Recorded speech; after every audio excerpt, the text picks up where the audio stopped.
Dang it, my project exploded again. Well, you should have done it right the first time.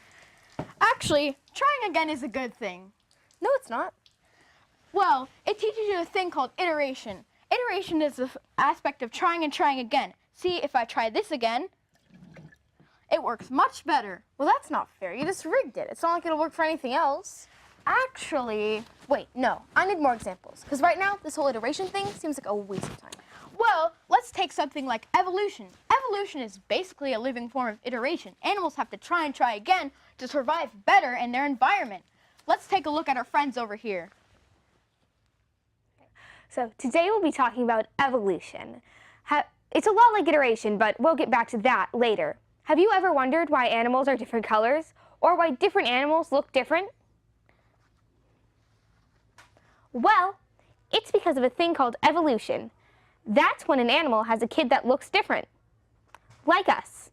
Us bugs are different colors. I'm yellow and my brother is blue. But my brother got eaten because he could be seen easily by the bird. I survived because I blended in with the sand. So the yellow one has kids and passes down its yellow coloring. If this bug was in the jungle, it would evolve to be a green color. All animals have adaptations to survive a habitat. A habitat is where an animal lives, and an adaptation is when an animal changes itself to suit its environment more. It's kind of like iteration if you think about it. Yeah. Oh my gosh! A snake! How did that get there?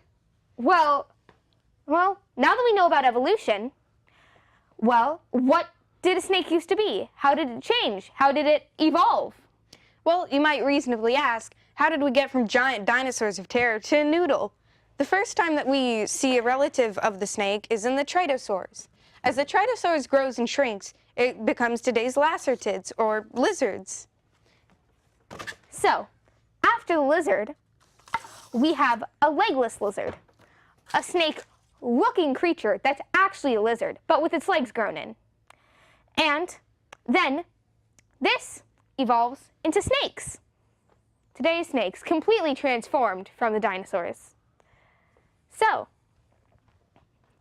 today we have a special guest named Brian Gundy. He's here to help us understand more about snakes.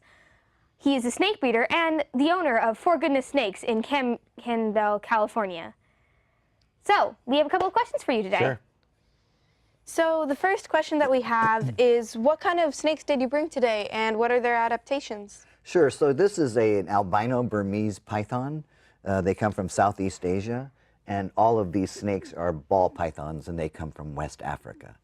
And as far as adaptations goes, these guys typically, especially these, being that they're called ball pythons, when they feel scared or threatened, they'll actually roll up into a ball so tight that you can actually play catch with them. And the reason why they do that is to protect their heads. They somehow know instinctively that that head is a very important part of their body, so they do what they can to protect it. Oh, wow. Really interesting. So, do these snakes have venom, and what is venom or poison? Well, the difference between poison and venom is usually something that's injected from one animal to another, or an insect into another animal. And poison is something that's usually touched. Like a poison dart frog, you would get the toxin from touching them. Most snakes are either venomous or constrictors. These are actually all constrictors, which means that they don't inject venom into their prey. They actually will grab it, squeeze it, the animal will die, and then these animals will then pick up the animal and eat it whole. Oh. What do they do when they're scared? Depends on the type of snakes. As an example, rattlesnakes. When rattlesnakes get scared, they rattle their tails. Gopher snakes, when they get scared, they also rattle their tails, and so do California king snakes.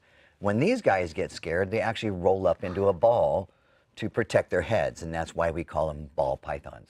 In Africa, where they come from, they actually call them royal pythons. But we, in the United States, call them ball pythons. So, our final question is, why do snakes shed skin? So these guys are pretty much constantly growing, and because they are growing, their outer skin is actually dies about every 4 to 6 weeks, and that includes the eye cap that covers the eye. When they shed their skins, the eye cap will actually come off with the shed snakeskin. Oh, wow. Thank you so much for talking to us today. Yeah, you guys are welcome. It was very informative.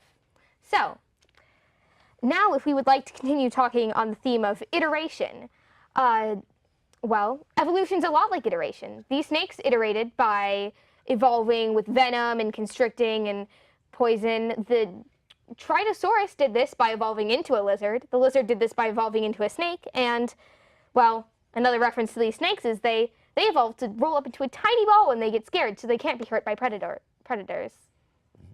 I understand that animals iterate on themselves to fit better into their environment, but that's a pretty random example. So maybe, can we go get some food? I'm hungry.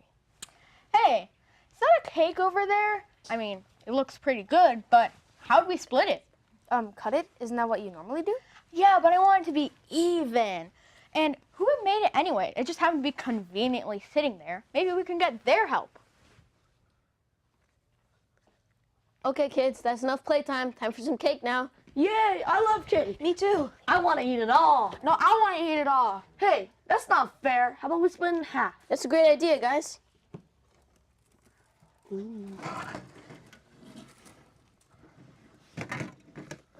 you go.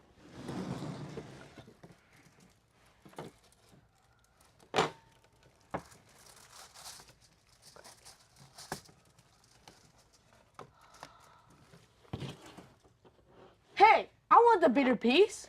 No, I like my piece. Guys, stop arguing. They're the same size. I'll prove it to you. Wait here.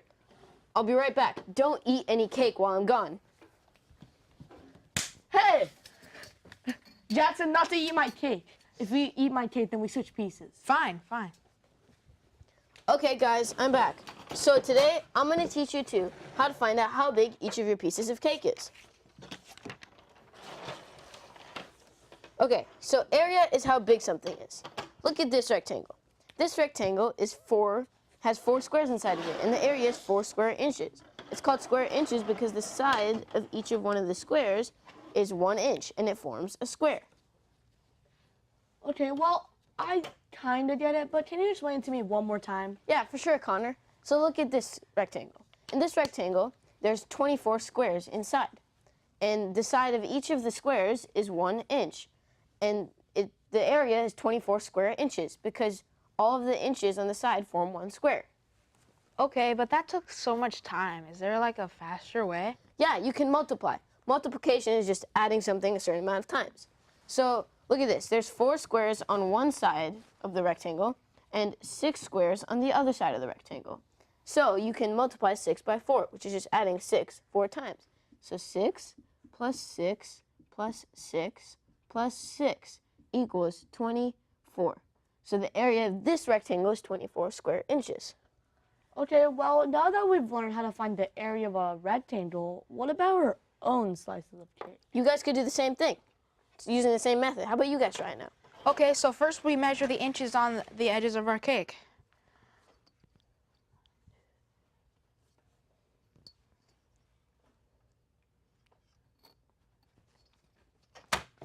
Okay, I got it. It's 12 inches by 8 inches. I got the same. Good job. Now add them up. Actually, multiply it. So that is 8 rows of 12? Good job, Connor. Or 12 rows of 8. Good job. That also works.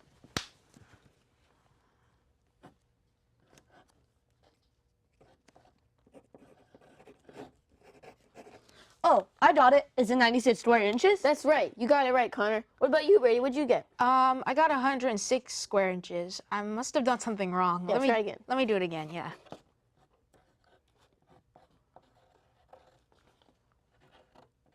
I got it. It's 96 square inches also. Good job. Now that's the spirit of iteration. See, guys, all that squabbling was for nothing. You guys have the same size piece of cake. And now that you guys figured out, you can finally enjoy some food. Yeah, finally some finally food. some Thanks, food. Jack. Wait, guys, those guys over there look kind of hungry. What should we do? Do you want some? Well, that cake sure does look good, but we're gonna have to pass for now. We thought it was really cool how you guys iterated back there, though, right? Yeah, it really was. Oh, I hear the phone. Can you go get it? Yeah. Hey, guess who called? It was our bud. He was calling all the way from China. Can you believe that? Cool, but why would we want to work with someone who's all the way in a different country? Well, our project can help other countries too. Did you know that the USA works with other countries all the time? Hey, maybe this is a good time to talk about the UN. The Brown family is taking a vacation trip to New York City. They've been visiting all sorts of important places like the Statue of Liberty and the Empire State Building. They're currently at the UN building. Wow, look, it's the entrance to the UN building. What's the UN again? The UN stands for the United Nations. It's an important organization we're going to learn more about today. Hello, I'm Cole Peterson. I'll be your tour guide today. I'll be showing you everything about the UN. So let's get started. Come on. Okay. So what is the UN? The UN is an organization founded on October 24th, 1945. It was created shortly after one of the biggest wars in history, World War II. It does a lot, but the main goal is to keep peace and prosperity throughout the whole world. Who's in the UN? The And UN when do has they one- meet? The UN has 193 countries, and including the USA. They meet once a year in September, right here. Oh, that's really cool. Who comes to the meetings? Is it the president? No, each country has an ambassador. That's the person that comes to all the meetings, and their job is to inform the UN and their own country about everything that happens. Also, not every country has a president. Some countries are ruled by royalty. That's called a monarchy. Anyways, yeah, Wow. Whoa. this is where they all meet. How do they communicate with each other? Don't they all speak different languages? Yes, but there's actually translators in the booths above. They wear headphones like these, so they can hear everything that goes on down here, and they translate it and say it back to the people. Won't that take a while? Yeah, but they get it done. Shh, listen, they're having a meeting right now.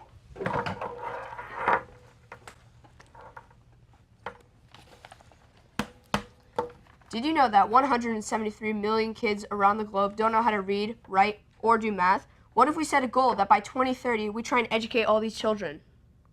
Well, the only problem with that is that not enough countries have enough money for educators. How can they learn to read and write if they don't have any teachers? Well, what if we set another goal that by 2030 we try and hire as many teachers as possible to try and educate these children? That's a great idea. Okay, so our main goal for 2030 is to try and educate as many kids as possible on how to read, write, and do math. And we also want to hire as many teachers as possible to do so. Sounds good.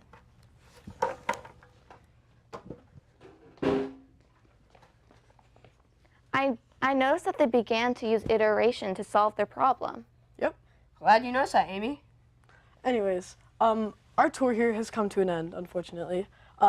We hope to see you again soon, and thank you for coming. Thank you so much. We learned a lot today. Yeah, thank you. I've learned so much about the United Nations and hope to learn more soon. Thanks again. Thanks again.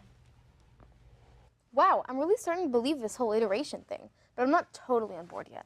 Get this, I have even more evidence. This kid is about to get a new robot, but it's a little bit broken down and some of the code isn't operating correctly. Well, they should just iterate on the code, right? That's the spirit. Well, no, I didn't mean it that way. I take it back. Hold on, just listen. Let's learn how this robot is made. Hello, everyone. My name is Ben Domine, and today, Ding dong. wonder who that is.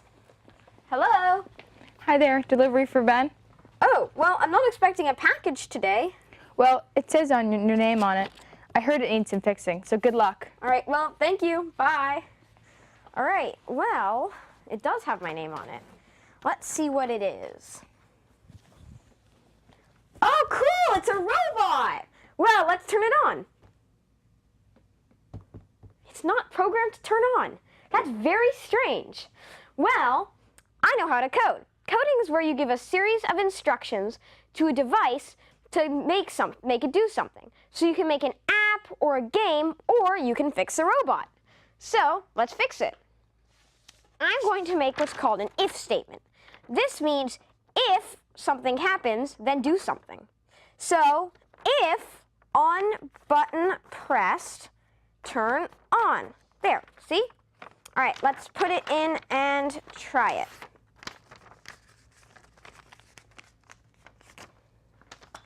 All right. There, and on. Hello, how may I help you today? Great, it works. Let's see. Can you wave? Sure, wait, Error, error, error. Wave not defined. I do not know what that means. Uh-oh, that's not good. It must not be programmed to wave either. So let's do that. I'll use another if statement. Basically, if the robot is waved at, I'll say wave back. So, if waved at, wave back. Great. See? All right. Great.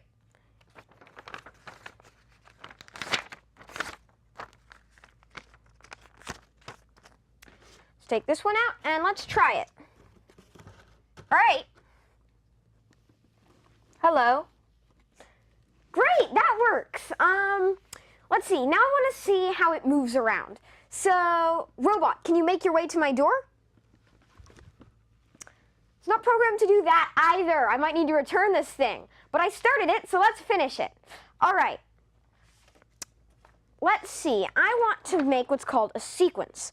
This basically means, and let's take this out, but a sequence means to do a series of instructions in a specific order. If there's no pattern for it, you want to use a sequence. So, I'm going to get the robot to go forward, then left, turn left, then go forward. All right? Go forward, left, and forward. Great.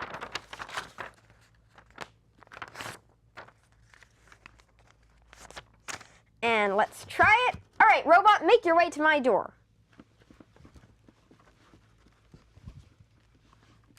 Great. There's one other thing I want to do involving movement. I kind of want to make it so that it always looks around and watches out for obstacles. So, I'm going to use what's called a loop. A loop is a piece of code that keeps on looping until some other condition is met, kind of like an if statement. So, forever, follow me, and I'll use an if statement here, if obstacle, jump over, so it can get around it. Oh, yeah. Here it is. All right, and let's put it in. And take this one out.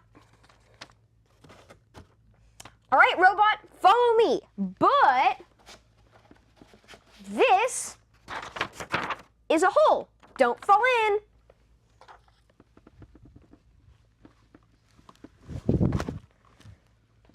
Perfect. Now, what should I teach it next? Your dinner's ready. Come down and eat. Ah, darn it. All right, well, looks like I have to go. But I'll teach it one more thing first. I want to teach you, robot, to wave and say goodbye. So, if robot is said goodbye to, I want it to wave and then say goodbye. So, if say goodbye, wave, say goodbye. All right?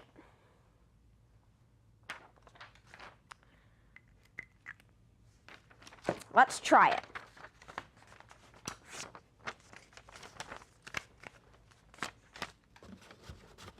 Goodbye, robot. Goodbye, Ben. Have a good night. Thank you. Off. And thank you for watching and helping me code my robot. I hope you got to learn just as much as I did. Goodbye. Wow, iteration really is good. Well, now you know. Iteration is the aspect of trying and trying again. See, in the beginning, when my project exploded, I tried it again, and it didn't explode. So if I don't get something right the first time, I should just try again? Yeah, and you should try that too. Wow, I guess that really does help me with my everyday experiments. Yeah, thank you so much for listening, and have a great day. Bye!